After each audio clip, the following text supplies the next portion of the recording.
58, 59. Lost count.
Viewer discretion is advised. This show contains vaping, drinking, and vulgar language.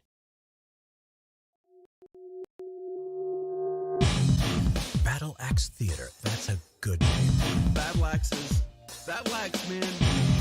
He brought the preach video. Battle Axe Theater. Death from Battle Axe. I don't know if you guys have seen, he just rants, and it's awesome. And he just starts screaming and yelling. I need to have a beer with that guy.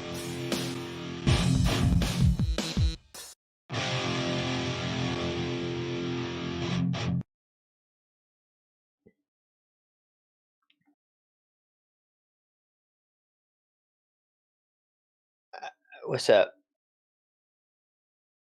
Oh, Okay, there we go. That's my microphone. Every time. We're gonna get this right one day, dude. what happened? I unmuted the wrong source. What is up, everybody? How is everyone doing this fine Monday? I'm Punkshu. I'm here with my boy Dev. Yo, yo, yo. Thank you guys for joining. Thanks for all who's watching on the bud. It's Monday. It is. And together, Def and I are Battle Axe Theater, and Mondays are for Battle Axe Live. Yes, yes. What's up, Drax? I cannot see chat, so I will be here momentarily. So All right, all right. awesome. So how is everyone doing? Are they telling us how awesome they're doing in chat? Drax says sup, sup. We got people coming in though, so Sup, Drac? I mean it's Monday. Everybody's a little late on Mondays, you know. Yeah, especially to work. Guilty, very guilty on that one. Well, we've got some fun topics to talk about tonight. The news has been a little rocky lately because it's almost all COVID crap. So we'll try to have some good news for you guys today. This is episode 7 where we're going to talk about meta and what meta means and how it affects us in multiplayer games, because I'm sure that many of us have different viewpoints on that. So it's going to be really fun to talk about. I'm low. Yeah, I got a text too saying you were kind of low. I'm low. Hello. What the hell's going on? Come on, man. Hold on, did I bump my main mix? I don't know. What's happening here? Oh, I think you. Maybe. Think you're good. Hello? Think you're good. Do I just need to sit here and talk like this the whole time? Oh, I don't give me a boner on the show, bro. Oh shit! Am I still low? Am I low? Do I need to speak up? I do look like I'm coming through kind of low. What the hell's going on? Uno momento, por favor. Check. It's like no matter how loud I get the main. Does that hurt your ears?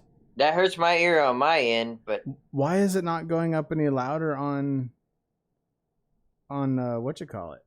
On they're saying you're good now. I'm good now. Okay, You're good. good now. Do your ears Yeah. hurt? Do you have me turn up to like 150%? Nope. Turning you down now. All right. I don't like having my game and everything turned up that loud. I have no idea what's going on here, guys. We tried some stuff out. We were going to switch to a different platform to do the video chat, and we just weren't happy with the quality that was coming through on that. So things were done, and All right, chat Fuck says it. you're good, man. we're good. Okay, cool. We're good. All right. Fuck it. Let's get into it. Let's talk about what we did this past week.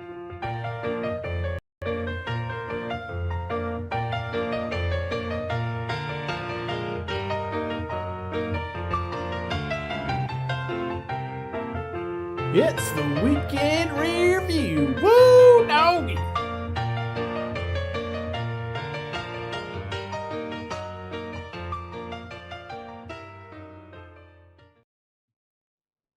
All right. This is our weekend review segment where we talk about what we did last week because we're a Monday stream and we can't talk about what we've done this week because it just started. So That's a good point. We're going to talk about what we did last week. And as per usual, what did you do last week, Dev? I worked on and this should be dropping Friday if everything goes well. So Saga Lucimia had their stage 3 alpha breakdown, or stream, Right. and I'm doing a breakdown on that. I'm basically condensing a 3-hour stream into something short and sweet, covering some of the main points. So for people that are lazy and don't want to watch a 3-hour stream, and so that's what I'm working on. Can you Other do that than every week for Bat Live too? oh man, I don't know. It's I mean you gotta. It's a tedious task, man. And I know how much you like to talk, so I do. I love to talk. I would hate to have my beautiful voice all cut up. Sorry, go ahead. I didn't mean to interrupt. Go ahead. no, you're fine. Been kind of lazy this week though, man. I wasn't feeling too well, and I kind of just laid on the couch and I started binge watching The Office.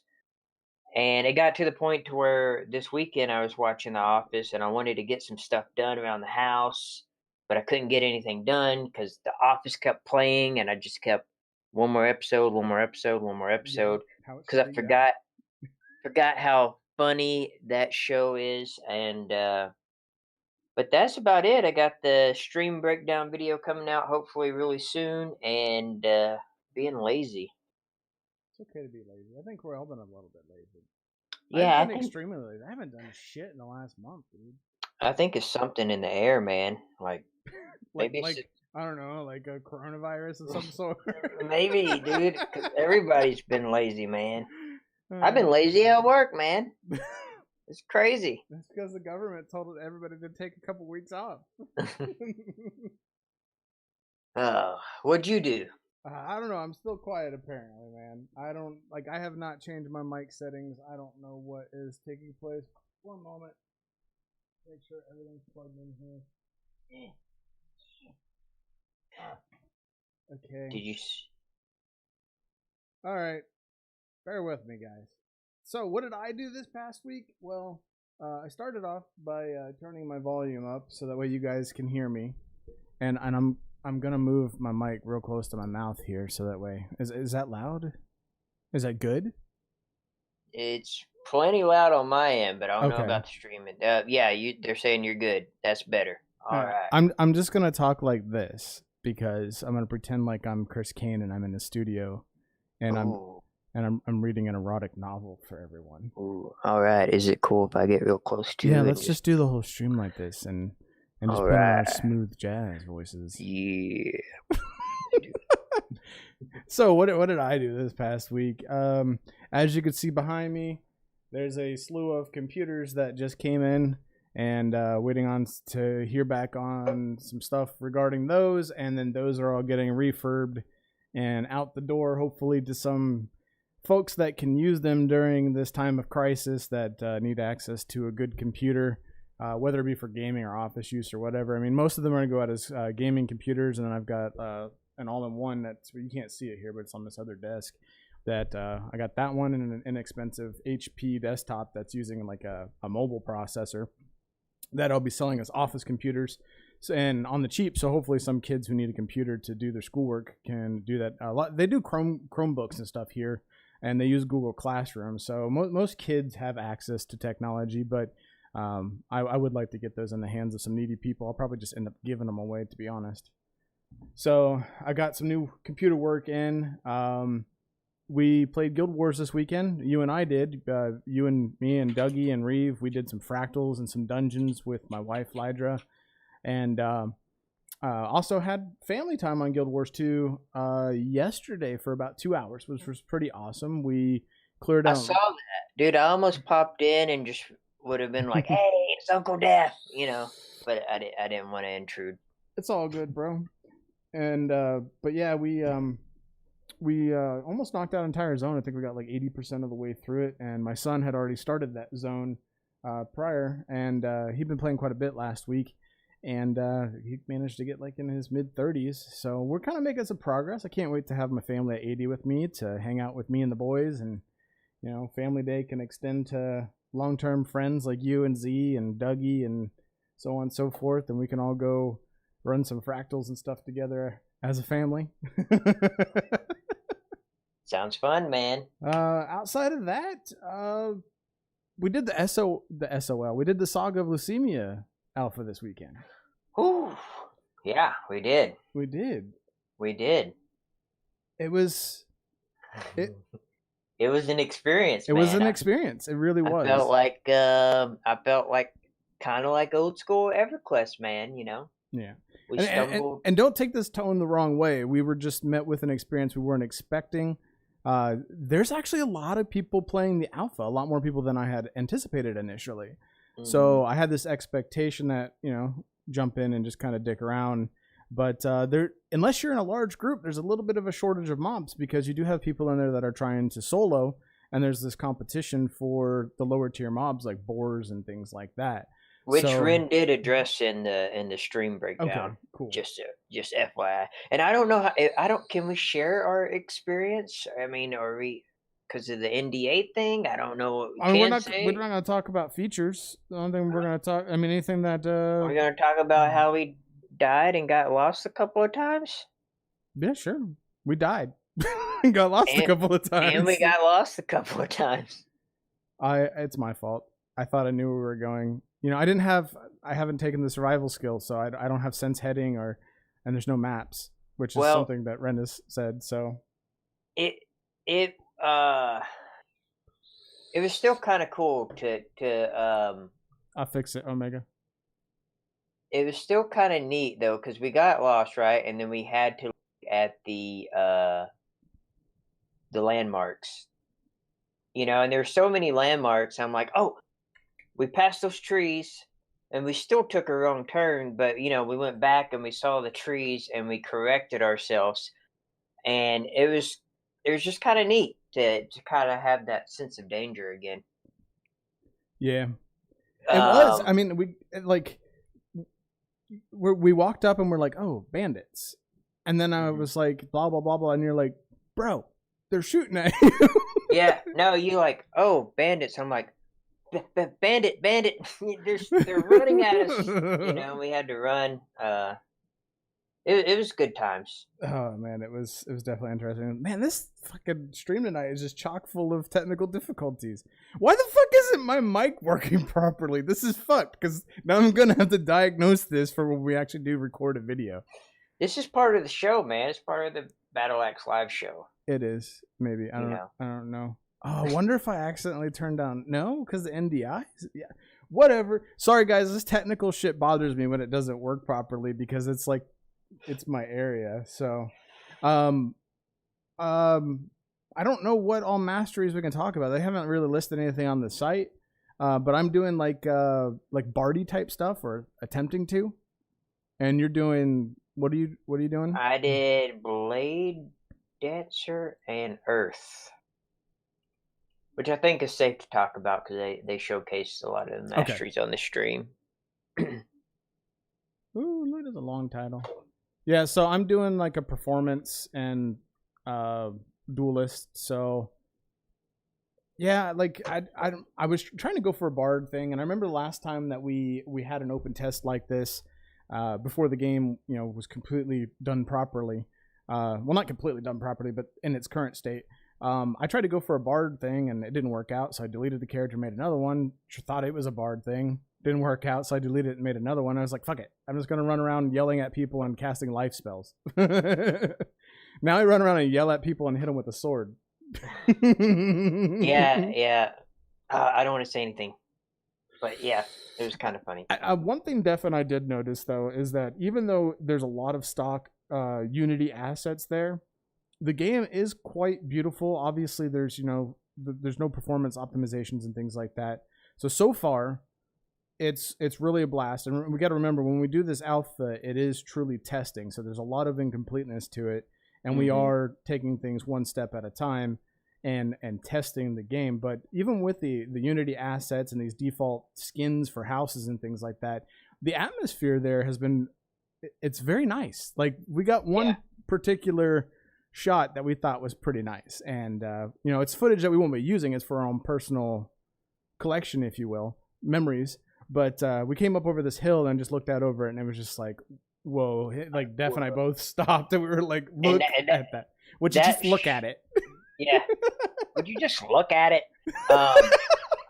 That shot that you speak of was what I deemed as a landmark, because that helped me when we took that wrong turn. Yeah. I remember that shot, and I'm like, okay, so there's those beautiful trees, So and then I was like, cool. no, that's over here somewhere. And you're like, are you sure? And I'm like, I'm sure. I was so proud of myself, because if anyone's ever gamed with me, that you'll find out real quick, I have no sense of direction. It doesn't matter if I've done the zone 50 times. I'm always going to forget things here and there. Yeah. And I kind of remembered. So I was proud of myself. I forgot to do this, guys, but if you guys are interested in supporting Saga of Lucimia, as far as I know, the alpha access is going to be open for a good bit.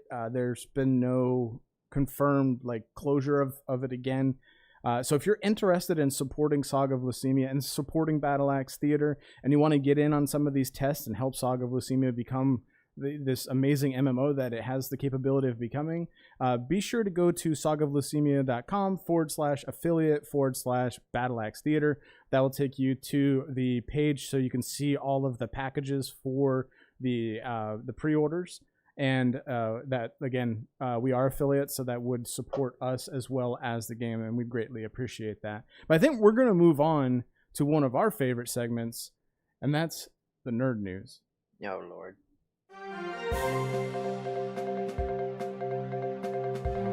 And now it's time for the nerd news. Good evening, and thanks for tuning in to this part of the program where we discuss all things technology, comic books, film, art, and more.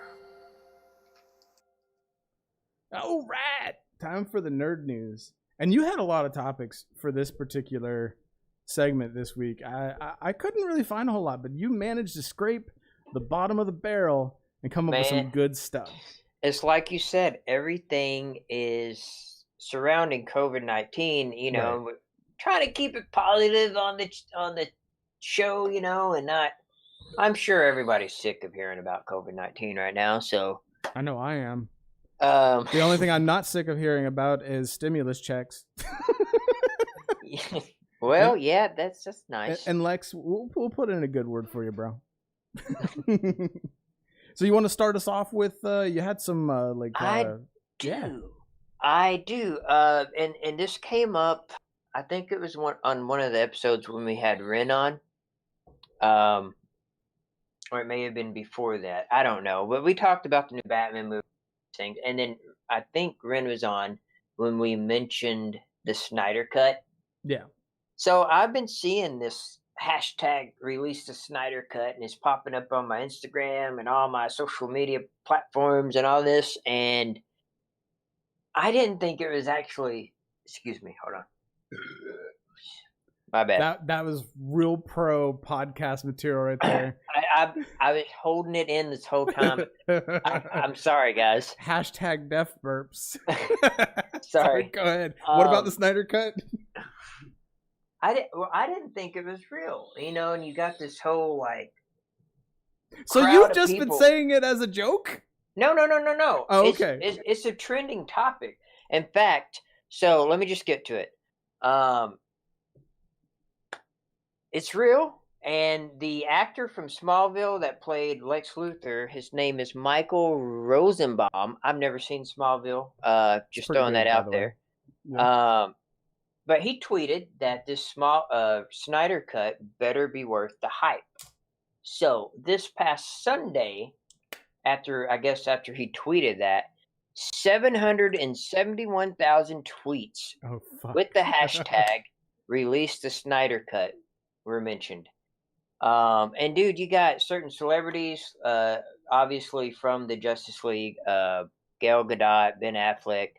And then you have more celebrities, and I'm not going to name them all, but I thought it was interesting. Dave Bautista, who played Drax in Guardians of the Galaxy, he's even said he's seen the Snyder Cut. All these celebrities are saying they've seen the Snyder Cut, and they are amazed and they want it released. Why didn't they release that in the first place? Well, because Zack Snyder's, he lost his daughter, and he had to step down. And I think Josh Whedon took over. Yeah. Did they completely redo the movie? They took out a lot of stuff, added a lot of stuff, and it was typical DC movie fashion where everything was just rushed. Gotcha. But that's my personal opinion. But it's just so exciting to me to know that, all these other people are confirming, I've seen the Snyder Cut. We need to release it. And the article will be in the description down below. It actually has a cool video in it. And the video talks about how, I guess HBO is coming out with a new platform called HBO Max or something like that. Yeah. And I think the whole idea is to get this release the Snyder Cut movement going. So maybe HBO will release it when they release their new platform. So they want to release it on HBO? That's what the dude in the video was saying. That makes no sense though, because they have their own DC paid platform now. They do. Either way, it'd be really cool. I don't remember if I saw the Justice League movie or not. Well, don't waste your time, bro. But it would be nice to see a better version of it. I'd like to see a good DC movie. Well, the Joker was really good. That movie was really good. That movie was phenomenal, but that's outside of the DC universe, cinematic universe. Since it was an indie film, and which, gosh, I hope, and I can't think of the director's name, but whoever did the Joker movie, create your own DC cinematic universe, because I'll follow that one, because that was pretty cool. I don't know. We'll see. I hope they can come up. I hope they can redeem themselves, because they've got money to do it, right? As long as they've got money to do it, then they can just put out garbage until they finally get something good that sticks. I'm kind of with you there, but if you look at Marvel CGI and you look at DC CGI, it's so bad. Well, that's just a bad studio, then, man. They need to get a new studio. Yeah, I agree. So, what do you think about what this shit that's going on in chat? So, Omega says that Superman is the lamest superhero ever. I used to think that. Until I really got into reading the comics and stuff. Mm-hmm. And Man of Steel, which is Zack Snyder. Mm-hmm. Dude, that is... Okay, I know Wonder Woman was awesome, but Man of Steel is right above Wonder Woman in my opinion. I thought that was a good movie. Oh my god, dude! I watched that movie at least 20 times. For no particular reason. Oh god, no. I'll tell you what, though, man. Like, again, I said this several times on stream in the past. Cavill is Superman. Like, he just got that bone structure that's so much better than any of the other guys. Like, he's perfect for it. But now he's the Witcher, dude. So whatever. Toss a coin to Superman, man. Oh, gosh. All right. Well, let's move on to the. Let's move on. Val. All right, let's move on to the next topic. Oh, that's right. Shit, I found some space news that I didn't elaborate on. But anyway, so I found this article that was talking about the new Viper rover that's going to be used for moon landings. And one of the biggest concerns is that on the moon, there's all this dust, right? What do they call it here? There's a word for it. God damn it. I can't find it here. I'm just not prepared tonight. I'm running on like 4.5 hours of sleep. But anyway, there's a lot of dust, and it gets on everything. It's super sticky. It gets on everything, and they're worried about a rover's capabilities and it getting stuck. So this article that you can find in the description, and again, if you guys want to follow along any of these articles, they're all listed in the description below. Feel free to check those out, and they're usually pretty good reads. But the new Viper's wheels are meant to be multi-directional. So the Viper rover is not just going to move forward like a car and then steer, and then necessarily steer like a smart car where the rear axle turns too. But it's actually going to be able to go sideways and forward and back and like omnidirectional, and it's kind of it's pretty cool, and it's a pretty cool concept and makes a lot of sense. And from what it looks like, they're actually using it's not going to have like rubberized wheels or anything like that. It's going to have like metal that's designed to dig into the terrain. So pretty neat. I'm going to follow along with this. I didn't even know the Viper thing was a thing, but apparently they've been working on this for years. And this particular article popped up on a site that we were checking out yesterday, or I was checking out yesterday, and then I found the one listed on NASA.gov on their site. And this particular article was posted on the 13th, or it was updated today. So definitely go and check that out, guys. That's pretty cool, man. It reminds me of kind of like the movement of like a drone, you know. Yeah. Speaking of movements. What's up? This next article. Oh. Go ahead. All right. Straight face time. Hold on. Let me get my straight face on. A smart toilet could identify you by your anal print and detect diseases. So, in this particular article, I listed it by The Verge. A prototype smart toilet that can identify you and your anal print and monitor your trip to the toilet has been created by researchers at Stanford University. The concept of the anal print was an idea or a concept that came up by Salvador Dali, who discovered that the anus actually has 35 to 37 creases, and it's very much unique like a fingerprint is. And this toilet seat will be equipped with cameras and sensors that collect information about your bowel movements, basically. And it'll use that data to like cross-reference information that the system has to determine like different health standards, like to make sure that you're safe and you're healthy. And I think that's pretty cool. And there's just the concept of an anal print, like being like a thumbprint, like that visual. But yeah, a toilet seat equipped with cameras, guys. That almost seems like something that is just waiting for like an invasive privacy thing. It's got a camera recording your butthole, and it scans it. Yeah, and your excrement. It scans your poo and your asshole. So you're just sitting on the john, and you got laser coming out of the toilet bowl. I guess so, and cameras like they're just. Wow. That's interesting. It's uncomfortable, but at the same time, I could see that being something that, well, there's a couple of uses, right? Like, I think the general public, it's kind of like Google Glass. We're not ready for that, right? But somebody who is like prone to illness, Yeah. You know, like that would be nice for them to have, you know? Like, so, you know, somebody who has like a reoccurring illness that goes away and then comes back, you know, just, you know, some sort of bowel infection, something that they could with ulcers. So it can determine, you know, hey, you're having a flare up, you need to take your ulcer medication, you know, because it can detect blood and stool and whatnot. You know, I think that would be kind of useful. I just like, who is it just said this? Lexer said toilet cam in every house. What could go wrong? Well, I mean, if it could take pictures of your butthole, well, you know, that just seems like it's somebody's gonna hack into that, and everything is gonna be all over the internet. So, like I said, the world's not ready for that. But that could be useful in the medical field, right? Like in hospitals. Yeah. Love Like Winter just said hard pass. And Love Like Winter, that's what it's going to be examining, you know, like that's what it's going to help figure out what the issues are.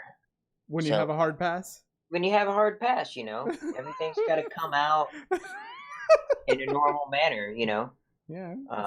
I don't know. I'm making stuff up. I didn't read the article myself. But you know, if you do have a hard pass, maybe they can determine you're constipated. Yeah. No shit. Literally. Yeah. No pun intended. Good one. I wish we had a drum roll thing queued up. Hey, I'll tell you what. Sound effects panels, those are in the works, man. We'll have sound effects eventually. I've got a lot of stuff to work on here, but like you said, I've been feeling lazy, so. Well, why don't you wrap us up with the news with our last topic here? Well, I don't have a lot to say about this. But Amazon's MMO, New World, was, going to come out in May. That has now been pushed to August 25th. Beta will start in July. But it was due to COVID-19. They had to, you know, it's a big company. They had to, you know, let people work from home. And they have a video on this article that's in the description, you know, talking about how they need to be together to be creative and whatnot. So it's understandable. Actually, Omega Contagion talked about this in the Pantheon Plus Rewind show podcast. And he said something that I agree with. The outrage about this is completely unnecessary. People are unsubbing or, you know, not supporting the game anymore because of this, because they're pissed off because they had to remove the release date and postpone it. You know, it's, you know, wah. You know, it's a legit reason. And, you know, I think Omega said this as well. You know, it comes with, you know, game development, and if you're gonna pay for something, right, you gotta expect that these things can happen. Right, and so, here's the thing: like, when has this ever been a problem in the past? Like, why is this a problem now all of a sudden? I mean, I get that we live in a digital age and people can work away from each other, but like, there's a point to having a studio, right? Like. Yeah. You and I work best when we're actually together in person. Yeah. Like we knock out shit that we would do that would take us months in a single weekend. Well, except for last time we went down and just watched movies and ate barbecue, but still that's besides the point. But we usually get so much done. Like we'll knock out like what would normally take us a month or so to knock out being separate because we're together and we're feeding off each other. And, you know, we've got the equipment all together. And, like, it's the same thing when you've got people in a studio. You've got artists that are working with designers, that are working with programmers and working with leads. So it's like, you know, I can understand. And it's never been a problem in the past. It's better in person. Creativity, you know, you feed off each other. You get their vibe better. There's no, you know, being locked behind a screen and having to pull up resources or whatever game designers have to do, you know. Right. You know, it's you know, you're in person, you're there, you're like, hey, let's try this, let's write this down, let's do that. I get it, dude. I mean, everybody's gonna have something to bitch about. Well, it's not like New World is like a crowdsourced game either. It's a game by Amazon. Yeah. Like it's not like anybody's money is at stake in terms of supporting. Like if you pre-ordered, so fucking what? Like you put a little bit of money down. It's not like you've got $10,000 wrapped up in this, and if it doesn't come out on time, you're going to lose money. Yeah. Or exactly. you have the right to bitch and complain. So I mean, it is what it is. Yeah. And that's fine because they've pushed Cyberpunk 2077 all the way back to September, and it was supposed to come out last month. It's fine. I'd rather a game come out how they want it to come out. You know what I mean? Yeah, absolutely. Instead of catering to whiny bitches and like, okay, here's the game, Right. By the way, this doesn't work and this is not in the game, but it's coming, but you wanted it now, so here you go. Yeah, it's like not every game needs to be like a redemption game, and I think that like that's where the whole mentality is in the gaming space now. Is like, let's release these incomplete games to get some revenue, and then we can patch it and like we can have this redemption story. And it's like we need to just stop, and people just need to start making complete games, and the gamers need to quit being little whiny hoes and just get their game when they get it and enjoy it. Because again, like I said, back in the past, it was never an issue. You expected that a game might have a delay. It just comes with the territory. Yeah, 100%. Anyway, all right. Well, why don't we move on to our meat and taters? God damn it! I still didn't make a fucking. I'm gonna work this week, Def. And now it's time for the meat and potatoes. Taters. Will that work for now? Taters. Oh, taters. All right, well, today's meat and taters, this is the segment where we talk about the main topic of the video. And as we said in the beginning, we're going to be talking a little bit about meta. What is meta? How is it utilized within games? How does it impact the games? And most of all, how does it impact us in multiplayer games where we're playing with our peers and things like that? And so I want to start off this by defining what exactly meta is. And you can find this, the Urban Dictionary is probably the best way of defining it because they kind of break it down. And it's basically what works in a game regardless of what you wish would work. And what meta, M-E-T-A, is an acronym for is most effective tactic available. So basically, and this is something I used to preach back in the day, like you might have a way that you want to play, but if you're a raider and you have a certain expectation as a raider, and somebody has already done the logic work and they've already done all the theory crafting and they found that this is the optimum build, that's what you need to be running in raid. And we're going to talk about this more here in a little bit. And that's essentially what meta is like the optimum performance setup has been defined, and this is the expectation, and it is the meta for whatever you're planning on doing. So what in your experiences, Def, playing games, like meta is a new terminology that was introduced to me by Reeve and Tor when I returned back to Legion. Like I never even considered any of that because I came from like the whole elitist jerks era and stuff like that in WoW, where we back when I was raiding and Burning Crusade and Wrath, and then I come back for Legion and started raiding again. Like, what are your experiences? Like, when did you first get introduced to that? About 4, maybe. Yeah, I want to say about 4 years ago. Mm-hmm. I was playing Overwatch, and I met someone that played Overwatch that I don't normally play with, and so I sent her a message, and she just switched to PC. I'm like, hey, you play Overwatch, I play Overwatch, blah, blah, blah. We added each other to BattleNets, and I'm like, my main is Winston, not trying to brag, but I'm pretty good at Winston. She replies, well, Winston is meta right now, so that's awesome. And I'm like, what the hell is meta? So, but what I think about it is I hate it. I hate that that's a thing. But it is a thing. Like I don't know if we want to get into theory crafting or not theory crafting, but thinking of ways that wouldn't exist. But I don't know if that's possible because there's always going to be somebody out there that is a number crunching guy, analytical mind that wants to find the best thing that works and put it out there for other people, and then it becomes meta. There's so many elements to break down here.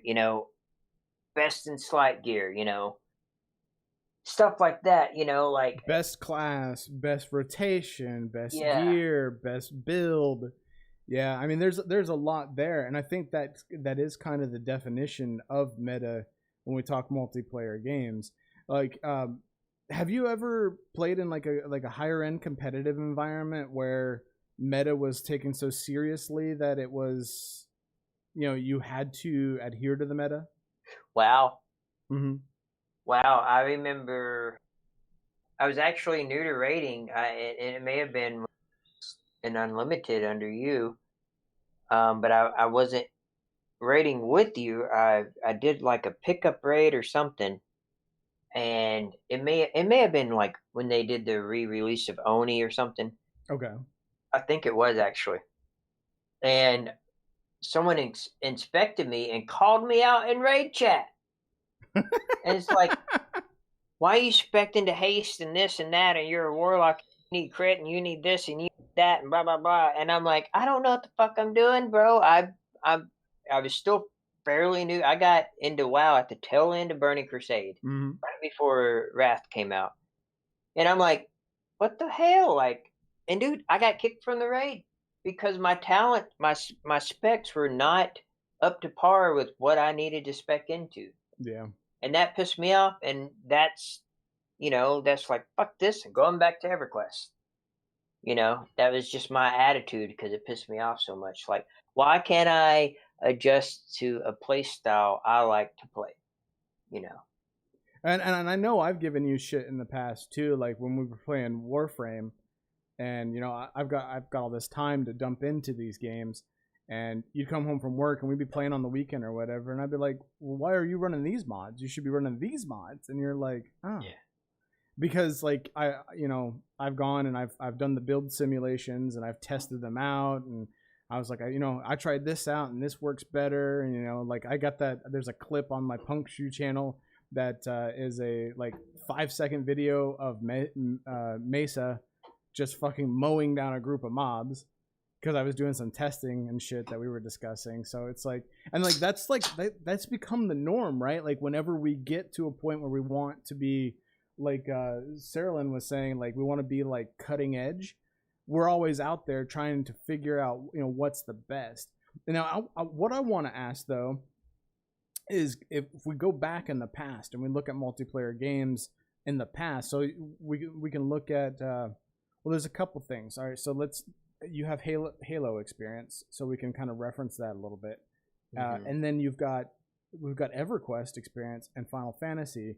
Like, did you guys have, let's look at EverQuest. Did you guys have like a meta? Like when you did raids, was like, did you want to overstack necromancers for CC or anything like that? Like, was there a meta composition or a meta play style? No, it was kind of like just on what abilities you have, because gear wasn't like it is today. I think if you want to say meta in EverQuest, I think the closest thing you get to meta is having your Epic 1.0, and then later 1.5, 2.0. Were those essentially requirements, like in later tier content? Yeah. And I didn't get that far because I didn't get to raid a lot. I was a young kid back then. Right. But I do know enough, like, if you want your shamans to have their epics, you want the clerics to have the epics for their clicky res, you want the necros to have their epics for that increased dot damage, stuff like that. Gear was kind of like, now I'm getting stuff brought back to me now, because I do remember watching my brother playing and stuff, and so mana regen 1, 2, 3 was a stat thing, and back then they called it flowing thought, and I think in Luckland it went up to flowing thought 1, 2, and 3, and I think there was some requirements especially for healers, to have a certain amount of flowing thoughts in some guilds.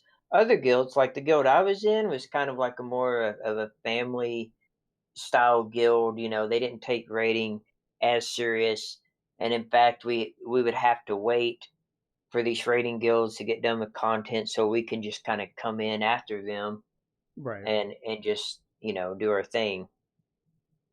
Well, So yeah, there's kind of meta then, epics and certain amount of mana regen and yeah, maybe certain.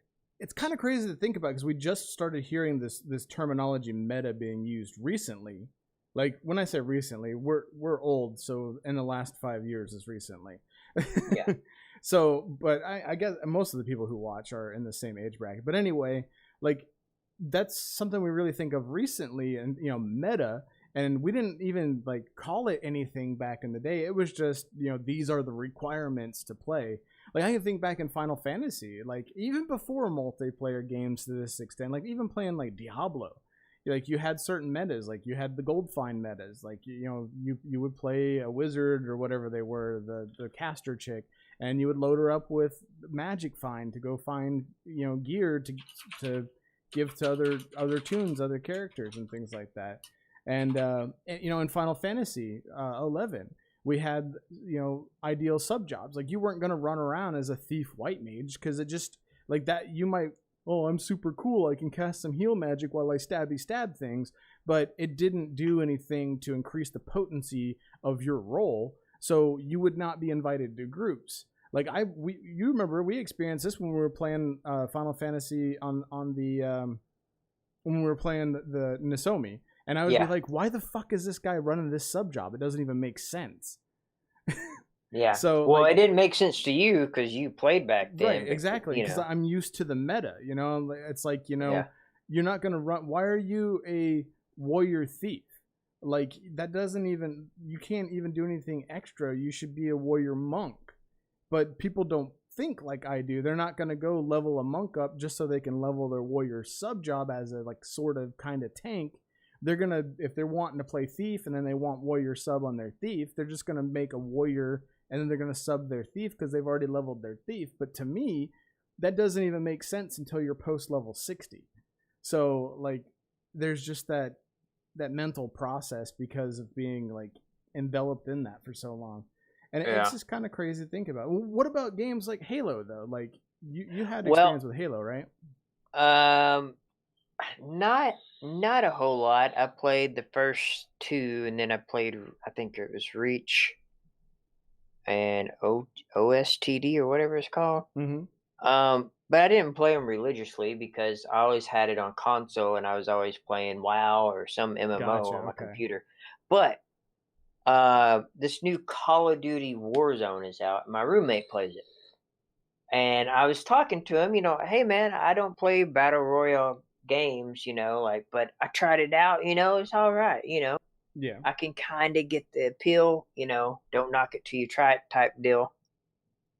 And he's like, use the MP4.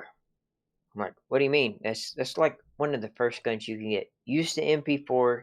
He sent me a screenshot of all the mods to add to that. Best gun in the game. You just use the MP4 and you're good. I got to thinking, that's meta. Like, use that weapon and do good, Even though you might not like the way it feels, you might not like how it is in your hands, you might not like the mods you put on it, that is what kills people. That's what gets the job done. Mm-hmm. Which, is kind of like why I'm kind of anti-meta, but at the same time, you have to ask yourself, do I want to be in a guild, a raid party where everybody's kind of just mixing and matching their own thing because that's their play style, which I'm a fan of, but like, will that get the job done? It's such a hard thing for me because I just hate the meta concept. I hate it because I like finding something that caters to my play style, and I'm trying to think of a game that does that well because I know we played some that it didn't matter. There's one that we've been playing recently where there's a meta, but at the same time, there's deviations from that meta that really don't have a major impact, and Guild Wars 2 is a big one. Yeah. Obviously, like, there's still like a meta concept, like a certain build type, but that, again, you have like your really disgusting, you didn't even try builds, and then you have like your semi-meta builds where like you read and you kind of throw things together, and you're like, okay, this seems like it goes pretty good. and then you look at the actual meta build and you're like maybe off by 2 little talents, and you're like, okay, yeah, I had the right idea, but now I can see how this works because they explained it, you know. So what I want to ask though is, with regard to meta, what kind of limitations does that have to a player? Like when the meta expectation is there, what kind of limitations does that do? Like what does that do to players that want to have this imaginative play? Like in D&D, you could make a thief cleric if you wanted to, and you know, you can play it however the fuck you want to play it. It's your own story. You do what you want to do. You work with your DM. You make it interesting. But in this defined set of rules, like within an MMO or a multiplayer game, like how does that affect imaginative play? It limits it, in my opinion. It limits your creativity. You know, Right. like if I go into man, there's a game we played that's not Guild Wars 2 that allowed you to be what you wanted to be. ESO. No, I don't think it was ESO. Anyway, that's not the point. It might have been PG. PG had some very interesting combos. Yeah. But anyway, like if you know, I've heard a lot of talk about Rift. I've never played Rift. But I heard it was cool because if you wanted to be a battle mage rogue, you could. I don't know if that's true. I don't know what the meta was. But stuff like that is to answer your question, it limits stuff like that. Like if I want to be a necromancer warrior, like let me be a necromancer warrior, dude. You know, like let me be an undead take. You know, let me be a big skeletal, you know, monster with a shield and a staff, and you know, with my pets, and have my pets keep aggro off me and keep aggro on them and let me do my thing, and then when you come to me, a life sucks the shit out of you.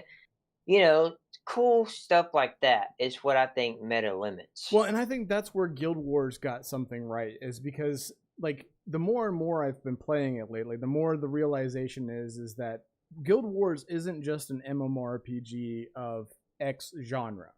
Guild Wars has so many different game types that you can have so many different builds for. Even PvP and World versus World aren't utilizing the same builds. They are different tactically. You're going to play completely different.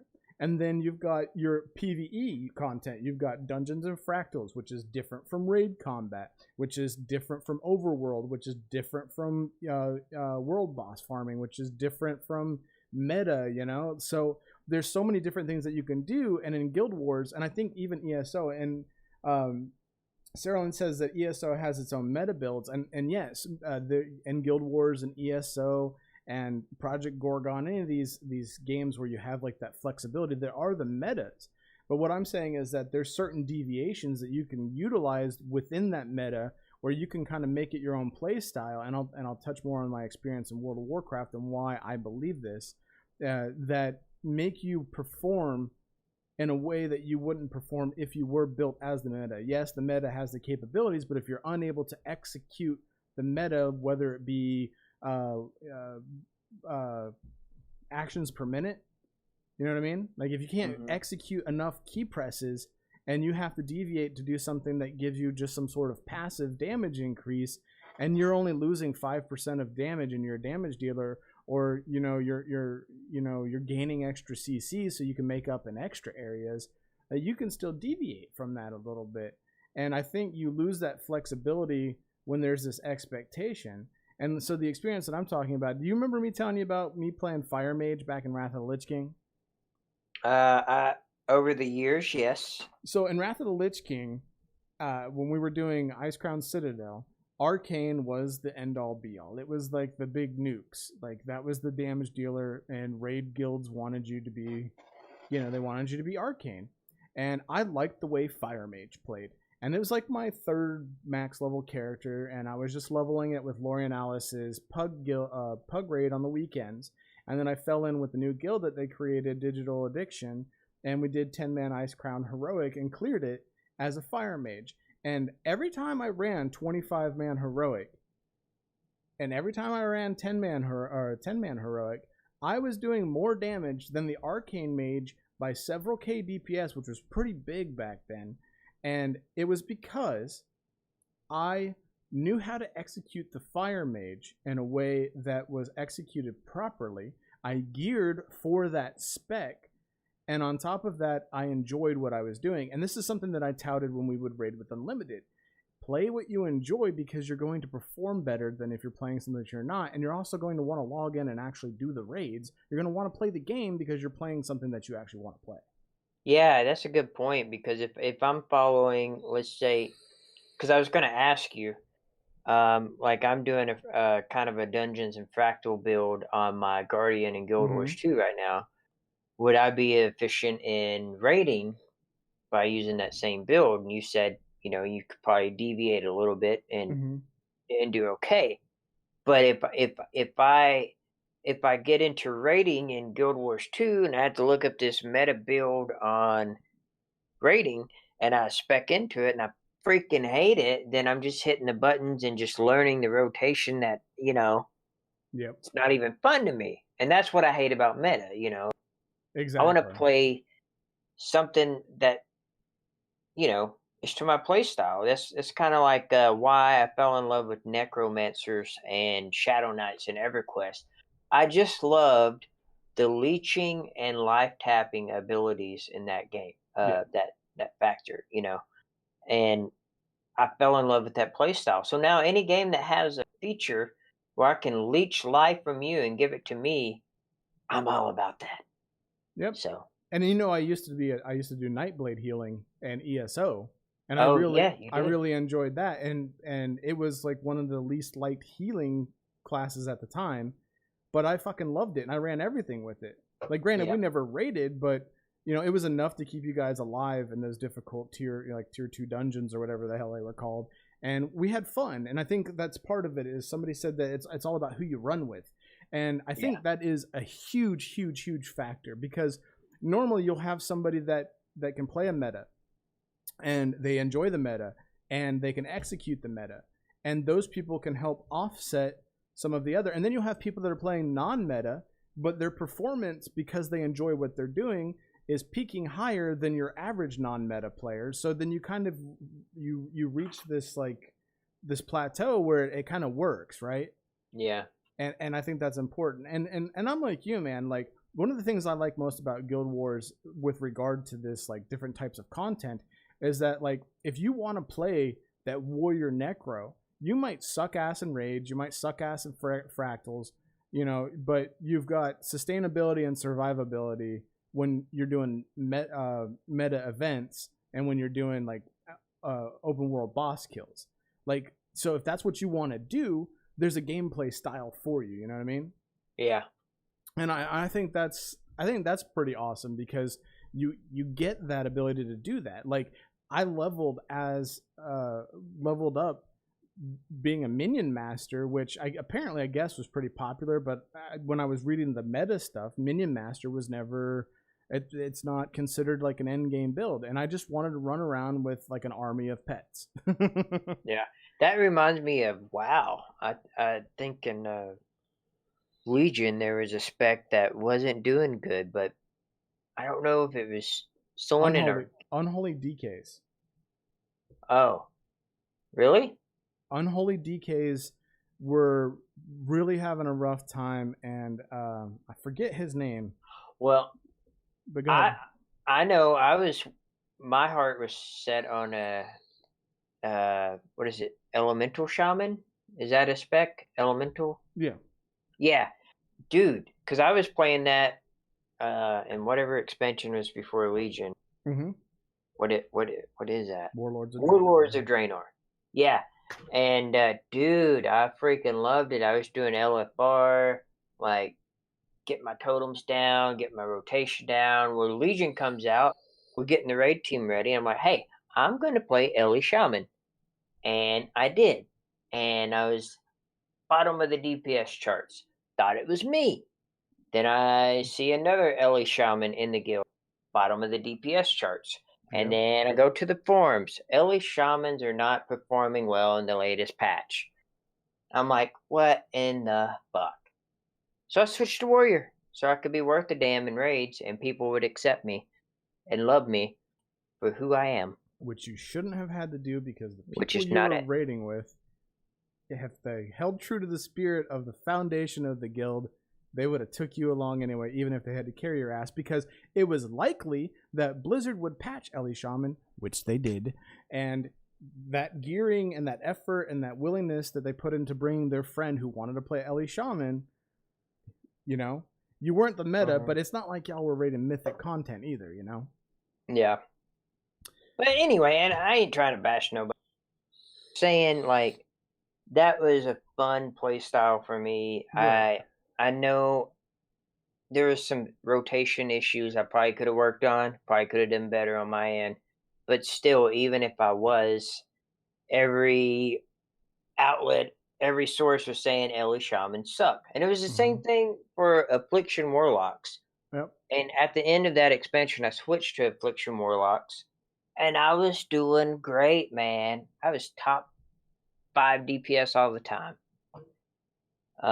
You know, so they took what was shitty, which was an Affliction lock, and they eventually for Ellie Shamans fixed it and made it great and made it meta, which is kind of fucked up now that I think about it. I mean, that's just how it is. And you got to think, though, WoW is very linear. Like, you have 3 specs, and they've just watered it down so much. Like, you don't really have a lot of deviation. It either your spec works or it doesn't.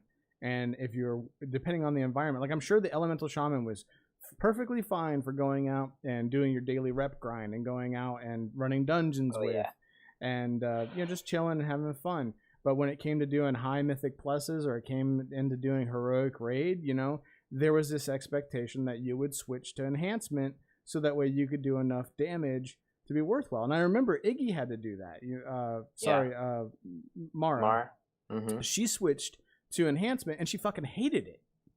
Yeah. And like, she lost interest in raiding, but she kind of, you know, choked it down until they fixed Elemental Shaman, and then she started playing Elemental Shaman. And that goes back to the point, it limits your, I guess, your identity as a player, and it limits your creativity and how you want to play. And someone in the chat, I think it was Dark Arrow, said he's more utility over meta, and that is something I agree with. You know, like, if you're locked into the set rotation and you have all these great utilities, whether it's CC, slowing mobs, whatever it may be, but you're not using them because you got to make the DPS meters, or you got to do this, and you got to show off and make your name known in the raid, or whatever it may be, that's bullshit. You know, like, I was a big fan on my warrior. If there was an encounter where the mob needed to be stunned or anything like that, I had a lot of stuns on my warrior. I would rather stun the mob and help the group defeat that mob with my utilities rather than my DPS, because to me that I felt like I was helping more, even though I may be doing big dig deeps, but just the fact that I'm using my utilities to help the rest of the group, right? You know, it was awesome. So, I mean, do you think this is a design problem, or do you think this is a player problem, if we want to even call it a problem? Well, that's the thing, man. Like, if a whatever game company designs their game for there to be no meta, I think somebody out there is going to create a quote meta build. Right. You Well, know? I think that's what Rift did. That's what ESO did. That's what original, like, old school WoW did. That's what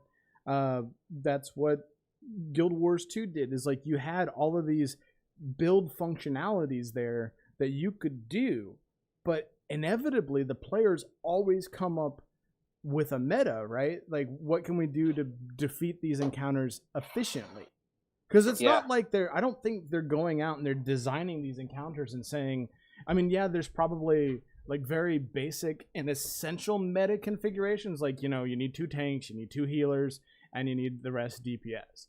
But they don't go out there and define it and say, you know, you need to have, you need to stack 6 Death Knights because they're top on the meters right now, and then the rest needs to be like kiters or some dumb shit. Like I don't think they go out of their way to do that. Yeah. Oh man, I just lost my train of thought. Can you find it? Did you No. drop it on the floor? No, I can't find it now. Sorry, guys. Man, it was such a good point. All right, I'm going to start throwing some things that you were talking about. Is it a dev problem, or is it a player problem? Does that bring anything? Kind of. I mean, like I said, well, it's kind of like, you know, like we look at these new old school MMO games coming up, like Saga and Pantheon. Right. I'll throw Defend the Night out there. And we're looking for, basically, I want to word this as no spoilers, right? But there's going to be someone out there on YouTube that's played the game that wants to make content on this next game that's going to throw it out there on YouTube, and people are going to eat that shit up. Mm-hmm. People are going to like, well, I can't figure this out. I'm going to Google it. You know, we live in a different time. You know, like you said, back when we used to play games, you didn't hear the word meta. You know, it wasn't a thing. I think the best thing that can be done, and I know several games have done this, so Rift has done this to an extent, and Guild Wars 2 does this, is limit the ability for players to make judgments on other players. And I can't believe I'm saying this because you know how analytically oriented I am, but you need to limit that exposure to that level of data, right? So like Guild Wars doesn't even let you inspect other players. So you can't be like, oh, your gear's trash. Like, why are you running this stat config? You must be a really crappy thing. You can't inspect their talents. You can't inspect their build layouts, you know, unless they link them to you. So it's like, it's one of those things where it's just like, you know, you look at it and you're like, okay, yeah, there's add-ons, like third-party add-ons that people have created, but had that never been created, that limits this, you know, meta mentality. But at the same time, like you kind of want that if you want to be like this top-tier progression showpiece, you know? I guess it comes down to what the player wants. Like, yeah, if you want to... Well, no player wants to be the bottom of the barrel, right? That's why you stopped playing Ellie Shaman. Well, yeah, exactly. Calling me out, man. That's good. That's great. Love you for it. But I mean, it does give you a sense of dissatisfaction, and because it makes you feel like I'm not contributing. You know what I mean? Like no one wants you if you're going to be right bottom of the barrel DPS. Even and though that's you're playing what you want to play, and even though are I'm playing doing what it I want to very play. well. Well, some may disagree, but anyway, that's not the point. The point is that things like DPS meters, things like guides, things like best in slot, you know, links and stuff like that, you know, they're always going to be there, man. Yeah. You know, like Cerulean just said, Pantheon is still going to have a meta no matter how hard they try to design it, so there isn't one. I mean, I think that's the case for any game. Yeah, it's going to be any game. Like, you're going to have this mandatory set of utility skills that you're going to have to use on particular boss encounters. Otherwise, you have no reason to be there. You know, their guilds are going to find a way to utilize those utilities, and you're going to have a meta layout. Like, maybe you just want to nuke as, you know, a caster, but they're going to make you use these utilities, and you're like, well, I don't want to use these utilities. I just want to nuke the very best nukage that I can nuke. And your braid lead's going to be like, nah, I'm sorry, you're going to have to use that CC. Yeah. So I think that's just how it is, because that is the expectation, right? That is how we do things at the end game, period. But at the same time, on the other side of the coin, you do have guilds, you do have friend groups that are willing to go take people that are non-meta to do content, and they do fine. They don't do well, but they do fine enough that everybody's happy, right? Yeah. I guess it just depends who you're hanging with. Like if you're hanging out with Method or some other fucking top tier raid guild that gets paid for this shit, like you have a certain expectation. They want you to adhere to a certain, whatever. So I don't know, man. Like I think it's a little bit of both, but I think game developers need to do what they can to kind of limit that exposure, to limit that level of data. They need to design encounters that allow for flexibility, like when we do hearts in Guild Wars, like there's 4 or 5 different ways most times for you to complete the heart. Mm-hmm. Why does a raid encounter always have to, like, yeah, you're encountering the same 5-10 mechanics, but there could be different utilities, different ways to do it, and as long as they give you that capability, whether it be layout of the room that you're fighting the boss in, or variants in the boss's abilities, little clickies and certain reticules, they can do what they can so that you can be a little bit more flexible with it. But I think players are still going to take whatever's the efficient route. Yeah, which is the meta. They're going to figure out how they can zerg it and just keep everything controlled without actually executing the mechanics the way the developers intended it. So I don't know. Yeah, bro, you might need to bring your mic closer again. Yeah, man, I just don't know. I think a good way to put this is, it's play what you want, find friends that kind of have a common outlook and how to play the game, and just roll with those people. Yeah, I can agree with that. Because I mean, if you're all about you need to run this, I don't want to group with you. Don't be telling me how I need to play the game I'm playing. You know what I mean? I just want to throw this out there. I'm sorry to interrupt this perfectly good thought process, but I found my issue. Oh. So, just a second. What happened? Is that better? Oh. Is that better?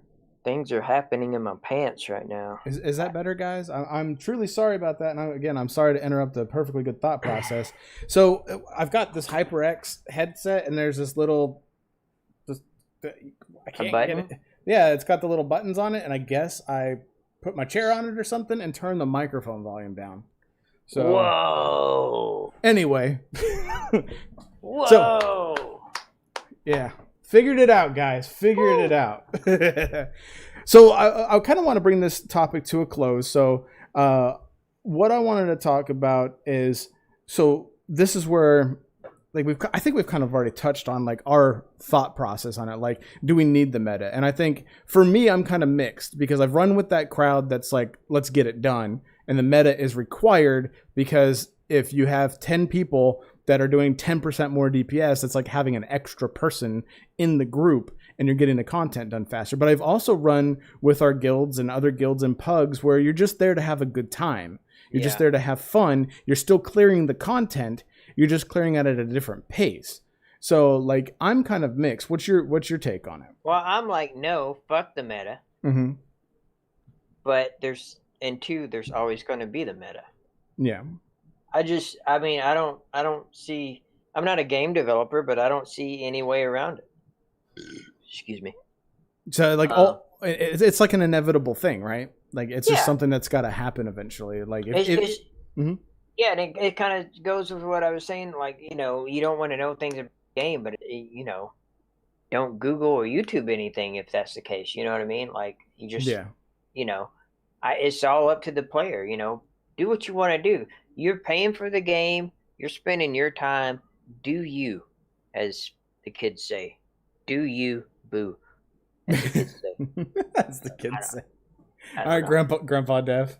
All right, so we're going to go ahead and start bringing this to a close. We did not have any voicemails or text this week for that segment, but Omega did send us a little bit of thought on this, and I think it's a little bit ranty. So yeah, it's not just a text; it's a rant. All right, so let's do this. The bill, and holy shit! And for the love of all the gods that have ever existed, son of a bitch! She turns into a dragon. And you're holding up the group, Larry. God! Let's just get into it.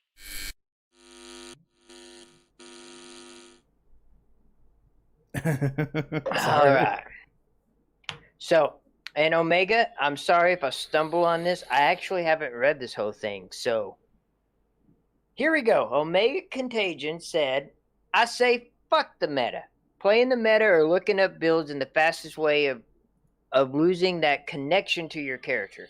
In the past, when I've looked up builds for the meta for a game, I very quickly lose the feeling like I'm playing a game. I agree. Instead, it turns out this is a long, drawn-out thing that I would compare greatly to something like building a puzzle. You have a picture of what you know the end goal is going to be. You have all these tiny chunks of progress that'll get to your end goal, and there's only one way to put it together. Every time I try to follow a build guide to get to the, quote, meta build, it sucks all the fun out of the game, and I get burned out very quickly. What I hate most about meta, anything in games, are meta people. Those players who look down on other players who aren't playing the meta. I want to punch them. Who are you to tell me how to play my character? Fuck off. Ooh, and I agree. I mean, like, that's like my story I shared earlier. You know, I'm doing this pickup raid. I think it was actually my first time to do I know it was my first time to do Oni. A dude inspects me and calls me out to the raid and links all my talent or spec, whatever you want to call it, WoW, points. And I'm like, man, fuck this guy, bro. I'm trying to get some loot here just like you are. You know what I mean? Yeah. But he's got to carry your dead weight. Yeah, well, that's fine. Carry my dead weight, motherfucker. You're meta. I'm not. But that's not how. You see what I'm saying? Like that's the thing is like there's different people. Like you can't expect to get into a pug and be this whole meta thing or non-meta thing and not be talked down to. Like if you choose, it's like if I choose to grow a beard and I don't look good in a beard and everybody tells me you don't look good in a beard, but I'm like, I'm going to grow a fucking beard, god damn it. Well, then that's my choice and I have to expect the ridicule, you know? But that guy could have done a lot better job in approaching me. He could have sent me a message. Yeah, he could have sent me a message. Whisper, like, hey, bro, you know, you're spec'ing the haste when you should be spec'ing the crit. Yeah. That would help the raid out a whole lot if you would do that. Mm-hmm. You know, like there is different ways to carry that. Yeah, and I totally agree with that. And I'm also in agreement with Omega to an extent. Like I used to get shit for playing the Fire Mage. Like it'd be funny. I'd get into a pug and they'd be like, "Why are you fire?" And I'd be like, "Watch this." And then I'd be top on the meters, and I'd be like, "That's why I'm Fire Mage because it's fun. I like it." Yeah. And like yeah. Like, I get that. Like, who the fuck are you? Like, I'm paying my $15 a month just like everybody else. Or in this case, Guild Wars, you know, I bought my expansions just like everybody else. I paid my money just like you did. Who the fuck are you to tell me? But I also have to have that realistic expectation that if I'm playing World of Warcraft and I'm not willing to play the meta, that I'm not going to get to run Mythic raid content, you know? Yeah. But I need to lower my expectations. And sure, maybe I'm fine with the build that I've chosen or the class that I've chosen or spec that I've chosen to run heroic content or mid-tier like Mythic pluses. But I have to understand that I'm not going to be able to get in the higher tiers, and I can't get upset about that because that's my own expectation. But you bring up some very valid points, Omega, and I don't mean to shit on your rant. I'm just one of those meta players that if I'm going to be leading a raid, I expect everybody to come with what is necessary to get the job done. If I've made a raid specifically just for hanging out and having fun and not trying to kill progression, you know, not trying to move forward aggressively, then that will be predefined and you can kind of fuck off and do whatever you want.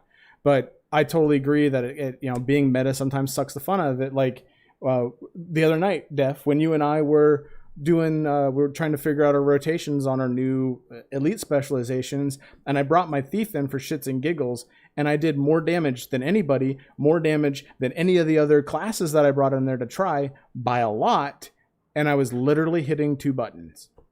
Yep. And that was the fucking meta, and it just kind of upset me because there's this character that I just leveled to 80, I geared up, and I really wanted to play. It was the Dragon Hunter. and I only did 11k DPS, and I bring my fucking thief in there that's only got 2 buttons, and I do 15k DPS. So, you know, it sucks. You know, sometimes the meta is just not fun, and I won't play that thief. You know, I'll wait until. Well, and in your defense, there have been games we played where we tried it out, and you're like, I'm not worth the fuck unless I do this, unless I spec into that. Right. And you're like, fuck this game. I can't pinpoint that game, but it was there, you know, like where you into something you didn't want to play, so you didn't want to play the game. Destiny was kind of one of those. Like, okay. I was having a blast playing Destiny, but it was like there was this requirement that you had to PvP, and I don't PvP. I don't enjoy PvP. And it was almost like this requirement that if you wanted to get ahead of the gear curve so you could do the raid content, you needed to go do PvP, so that way you could get the gear light score up, so that way you could be competent in PvE content. And I don't like that. I didn't like the requirement that it meshed those two together. They should be segregated. Well, it kind of did, kind of didn't. If you wanted to boost your light level to get to the PvE content, raid content quicker, right. PvP was a good way to do that. But I mean, it was like so bad. Like, you could play the game an entire day and not even boost your gear up overall a 1 light level in PvE content, and that's just running strikes constantly and running events and stuff like that. So you got me missing Destiny now, man. How dare you? Well, I'm on this Guild Wars 2 train, and I do miss Destiny a little bit too, and I'm sure I'll scratch that itch at some point with you. We'll go out and we'll play it for a week or so, and a month or so, 3 months. Then we'll be back to Guild Wars. But I'm having a blast on Guild Wars. So we're going to start bringing this to a close, guys. We really appreciate everybody coming out tonight. This is a fun topic to talk about because I think there's several different camps, and you know, whether it be the one camp that's like, yeah, meta, you need to be meta. The other camp that's like, don't tell me how to play my game. And then the in-betweeners like myself that like, yeah, I think there's certain scenarios where you need the meta, where you have to be the meta. But at the same time, like, everybody pays their $15 a month. So it's been a good conversation. It's a nice little breakdown, and I think the rant is on point. It kind of hammers a lot of the thought process home. Well, sometimes we get comments on the VODs, and it's like people disagree with us sometimes. Mm-hmm. But that's the whole point. Like, we're not trying to say like we're saying this is the way it should be.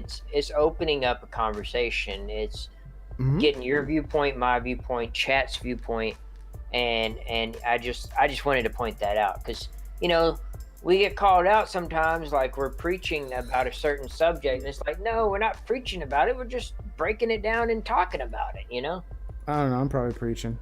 I'm pretty good at preaching. Sometimes you're preaching, but but still, and your opinion,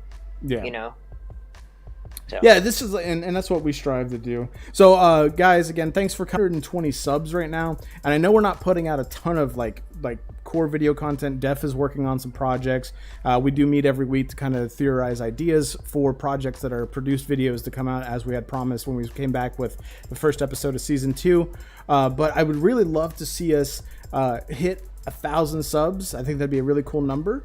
And the only way we're going to be able to do that is with your continued support. And if you guys make sure to hit that like and subscribe button and share the content, that'd be super cool if you could share our content, because once we hit 1,000 subs, we're going to push that podcast format forward. And I think that'd be really cool to kind of to hit another media outlet, if you will, so that way people can join the conversation, if you will, and kind of push this channel forward into new and fun things. So as always, if you guys are interested in joining the conversation, you can join the Discord. That link is in the description. And we are on social media at Facebook and Twitter, and it's just Battle Axe Theater without any spaces or dashes. And you can also reach out to us and leave us a voicemail or text. What's that number, Def? It is I believe it's 725-333-2285. Let me confirm that, because you put me on the spot real quick and I didn't know. Sorry, bro. I just thought you knew it. I think I do know it. Yeah, 725-333-2258 is the number. Yeah. So But if you, yeah, for real, I want to hear some voices of people that come in chat. So let's get some voicemails going in. And if what would really be cool if you guys could do a rant and just call that number and just scream into the phone, that would be epic, and That it would would be make epic. my day. I think that would be awesome. I would love to hear your guys' voices. I would love to, because there's so much lost in translation with just text. So I would love to hear some rants and hear that frustration and be able to play that for our listeners and our viewers. And I would love to be able to, just play your voicemails on stream, just your funny thoughts, like a particular anonymous individual ranting on about elves. Like that would be great in a voice format. I think that would just be super sick. But I think we're going to wrap it up here. Do you have any other thoughts, comments, anything, Def? I just want to say thank you, everybody, for sticking to the very end. Thanks for your support. Stay on the lookout for a video coming out this Friday, which will be a Saga Lucimia video. And just, stay tuned for next week. All right, guys, we'll see you next Monday. Have a good one. Later.